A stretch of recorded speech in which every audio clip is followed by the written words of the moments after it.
Whether you're getting ready to write an epic fantasy and you're doing research, or maybe you just watched my video on what is urban fantasy, or you're just sitting at home browsing through YouTube and wondering what the hell is Killian wearing now, then this video is for you. I am going to list 5 different qualities that make a book an epic fantasy to give you a little bit of direction for when you are starting to write your epic fantasy.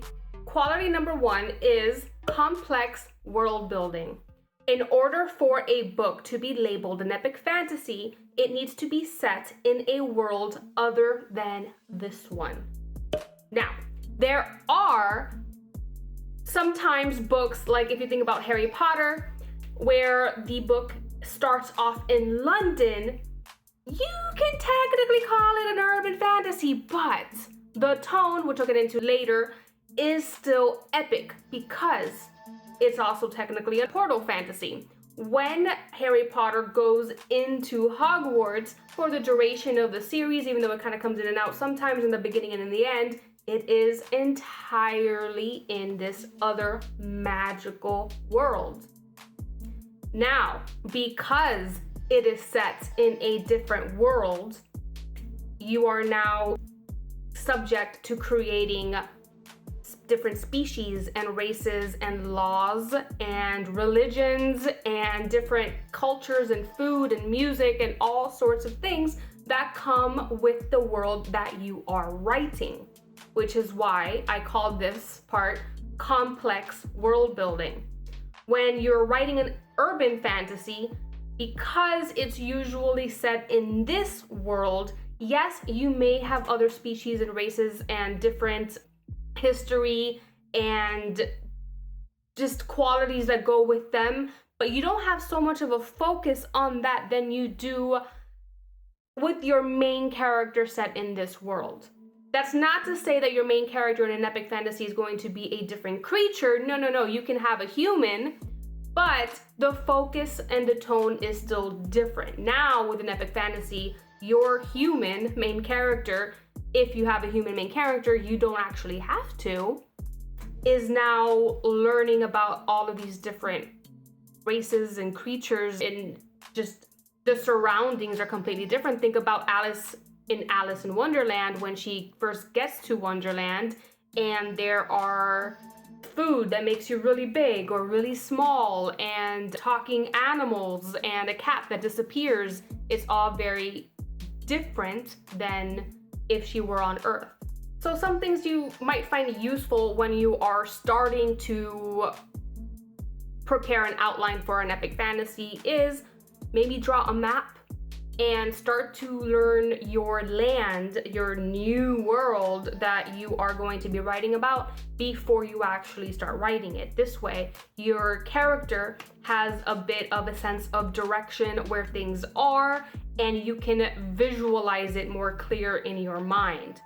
It's sometimes helpful to do that instead of going line by line with, okay, now your character needs to do this and needs to do that and then needs to do that, and then meets this person and this is the dialogue, and then later fill in those pieces, because that can be a little bit more challenging instead of knowing exactly where your character is on the map and where they need to go on that map.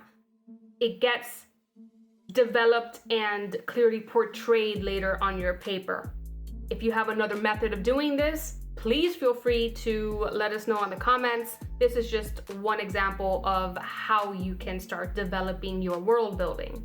Also keep in mind that because you are creating a whole different world, you want to keep in mind the landscape, the terrain, what kind of environment is your main character stepping into. I'm sorry, my mind automatically goes to portal fantasy, starting on Earth and going over to the other world because that's my style and what I write. But maybe your main characters are already from and live in that world, which is fantastic, and that is hell of an epic fantasy, definitely. But because of the terrain and the landscape and the environment, how does your main character dress? What do the other people wear? What do they eat? Because of that environment, how are those main characters affecting the land, and how does the land affect their livelihood? You have to think about their currency. How do they trade? How do they live? I can go on and on and on the world building, which would make this video super long. But if you would like me to make a separate video only on the world building, might take a few videos, but I'm so happy to do it. Please let me know in the comments and I will dive into that for you. The second quality of an epic fantasy is the length. Epic fantasies tend to be a lot longer than urban fantasies. Typically, it's very normal to see an epic fantasy between 100,000 to 150,000 words or more. That is completely normal for one book, whereas an urban fantasy, it's more common to see a 50,000 word or 60,000 word book. My first book in the Castillian Blood series, Escaping Demons, is a little short of 80,000 words, and that is long for an urban fantasy, and I kept it in mind for the books following in the series to try to make it a little bit shorter so that there is read through. But if you write an epic fantasy of 60,000 words, it might not meet reader expectation, and your readers might feel a little cheated of buying an urban fantasy of that short of a length. Just keep that in mind. It doesn't mean that it isn't done or it cannot be done. There really aren't any rules, but it's what they are accustomed to buying. So just keep that in mind for when you are writing one. Okay, so number 3, tenses. I wanted to talk about tenses because this is something that really varies between subgenres in fantasy. Not just epic and not just urban, but just in fantasy. For urban fantasy, if you watch that video, if not, go ahead and click on it. It's really common to read an urban fantasy that is written in the first person present. Now, many are written in first person past, and that is still okay. That still meets genre expectation. For epic fantasy, which was what this video is about, in the past, it was a lot more common to read epic fantasy books that were written in third person. Okay, including Robin Hobb, David Gemmell, David Eddings, Tolkien. Okay, all of these books are written in third person. So now when someone picks up an epic fantasy book and it's in first person present, it might not ring well with certain readers. However, you really need to do your research on the subgenre that you are going to be writing in. Because for, let's say, fairy tale retellings, which can be very, very much epic fantasy, you'll find that normally they are written in first person present, first person past. That's fine, but it is written in the point of view of the main character. I walk over to the tavern, etc., etc., instead of she walks over to the tavern, just to give a really random sentence example. Just do your research on the subgenre and which tense it is written in. Recently, I picked up a fantasy book that the writer was a little concerned about the reviews they were getting, but the reviews weren't really giving any specifics. And the first page, when I first started reading it, I already knew the issue. They are not used to the tense. None of the reviews said it is the tense. They just couldn't put their finger on it. And I have a feeling it's just one of those things they're just not sure, and it's the tense. But just keep that in mind. Quality number 4 is, of course, the tone. And I did mention this in quality number 1 that I was going to go back into it, so here we are. The reason why I wanted to bring up the tone is because it really varies depending on the subgenre that you want to make sure you have the right tone for your epic fantasy. If you are writing a fairy tale retelling, read a lot of fairy tale retellings and make sure you have a very once upon a time in a land far, far away, without actually saying that because that is very cliche. But if you have that fairy tale tone, then you are meeting a reader expectation when they pick up your book and they feel like it is a different version of Snow White or a different version of Sleeping Beauty, for example, even if you're writing it in the villain's point of view or whatever, it still feels like they're reading a fairy tale. Now, with mine, this is not an epic fantasy. The Castillian Blood series is an urban fantasy, but what I have really written is a portal fantasy. Now, they don't have portal fantasy as a category on Amazon or really any other platform that I've seen, so I really had to decide when I was rewriting it, where did I want it to fit into? And I went with urban fantasy because there was just a lot in that first book that was set in the Florida Keys. And then book 2 was really tough because I have it mainly in the astral dimension. So I had to rewrite it in a way where that portion, even though it was the duration of the book, it still came back to Earth.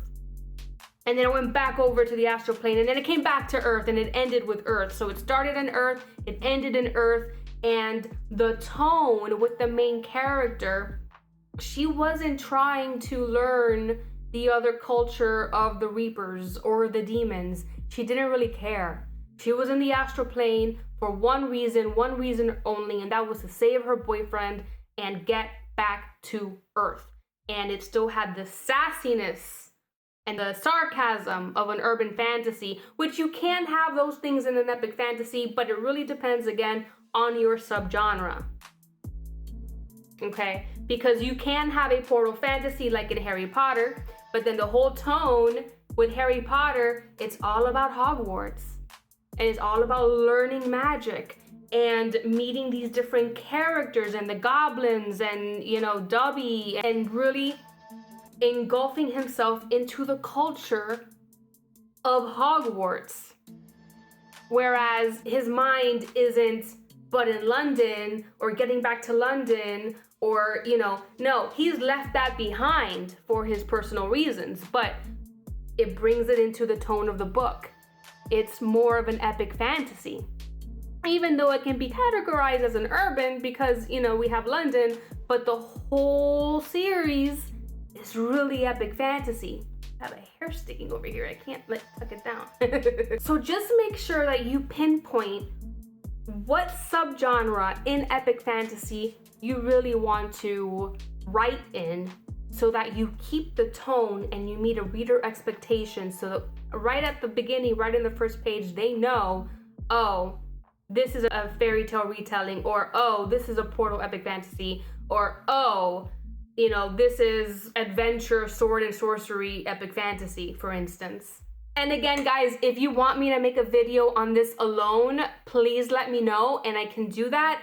I could probably make a video on each one of these points, to be honest. So this is just qualities that make up an epic fantasy, but let me know if you want more. And by the way, guys, if you're enjoying this video, please don't forget to give it a thumbs up and subscribe if you haven't already. I like to make videos like this one and be helpful to the writing community. Really help me out if you do like and subscribe. And finally, the fifth one is the common tropes in urban fantasy. We have some common ones that you will find in urban fantasy, which is the chosen one, or, the very common one of good versus evil. You see these things a lot in epic fantasy. For instance, Lord of the Rings, we have Frodo going off into a sword and sorcery adventure tale, and he and the other hobbits and the elves, they are the good ones and they are fighting evil, and they have like this thing of the ring, which in my opinion, a gray area magic where it makes you more evil if you look at Gollum, but at the same time you can use it for good. You just have to learn moderation. So all of the main character developing and learning about themselves and fighting the good and evil and going on the sword and sorcery adventure, these are all very common themes in epic fantasy.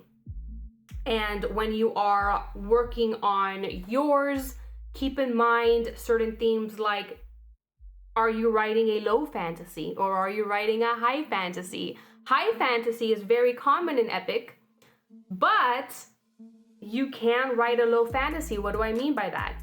A low fantasy would be magic is hard to come by, or people don't think it exists. Maybe it's just you're in a different world, but it's like Earth where magic doesn't exist, but there's a secret society where they do have some magic, and maybe there is a big sorcerer, maybe it's a rumor or whatever, but the point is, the main character cannot just rely on magic and just getting it from anywhere. Maybe it's a skill that they really have to develop, and it's not easy to come by. That is a low magical setting. Whereas a high fantasy, high magical setting could be there's magic everywhere. Like, I'm gonna mention it again, Harry Potter. Magic is everywhere. The house elves have magic. They can just do things, you know. So keep that in mind, you know, when you are writing your outline. It is helpful to draw out your magical rules before you start writing it. I hope that last part wasn't confusing. I know high fantasy and low fantasy can be a little bit like, why is that a theme or why is that a trope? So if you do have a question on that, please leave it in the comments down below, and I am always more than happy to help. All right, guys, that is all I have for you today on what is epic fantasy. Please like and subscribe if you haven't already, and I will see you in the next video. Bye, guys.